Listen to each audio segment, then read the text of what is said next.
السلام علیکم ورحمۃ اللہ وبرکاتہ۔ ناظرین اکرام، ہم بستری کرنے کا بہترین وقت کون سا ہے؟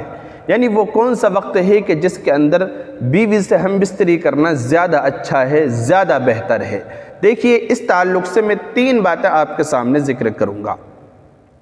پہلی بات یہ ہے کہ ہم بستری کرنے کے لیے ایسے وقت کو اختیار کیا جائے کہ جس کے بعد زیادہ دیر تک ناپاک نہ رہنا پڑے، کیونکہ جب زیادہ دیر تک ناپاک رہے گا تو ناپاکی کی حالت میں اللہ رب العزت کی رحمت نہیں اترتی، رحمت کے فرشتے ایسے ناپاک شخص سے دور رہتے ہیں اور جنات اور شیطان بھی اپنا اثر ڈالنے کی کوشش کرتے ہیں۔ اگر زیادہ دیر تک ناپاک رہیں گے تو پھر ممکن ہے کہ وہ شیطانی اثرات میں گھر جائے اور پریشانی میں مبتلا ہو جائے۔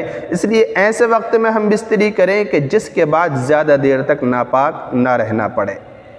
اور دوسری بات یہ ہے کہ نماز کے وقت میں ہم بستری نہ کریں، یعنی ایسا وقت نہ ہو کہ ہماری قریبی مسجد میں یا محلے کی مسجد میں جماعت کا وقت ہو، نماز کا وقت ہونے جا رہا ہو اور اس وقت میں ہم بستری کریں، تو یہ بھی نہیں ہو۔ آپ وقت سے پہلے ہم بستری سے فارغ ہو جائیں اور نہا دھو کر صاف ستھرے ہو کر مسجد میں جماعت میں بھی شریک ہوں۔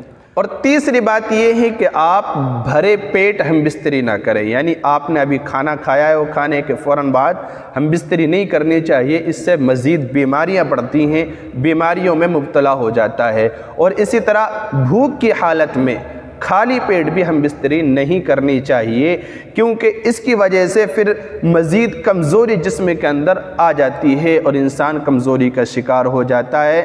تو یہ 3 وقت ہیں، ان کا خیال رکھنا چاہیے۔ سب سے بہتر وقت ہے ہم بستری کرنے کا کہ انسان رات کے آخری حصے میں ہم بستری کرے، انسان رات کو سکون سے سو جائے اور آخری وقت میں اٹھنے کے بعد ہم بستری سے فارغ ہو جائے اور نہا دھو کر نماز فجر میں ضرور شریک ہو۔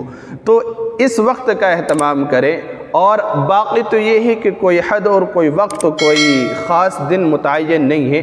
جب آپ کو ضرورت ہو، جب آپ کو خواہش ہو، آپ اپنی بیوی سے مل سکتے ہیں، ہم بستری کر سکتے ہیں۔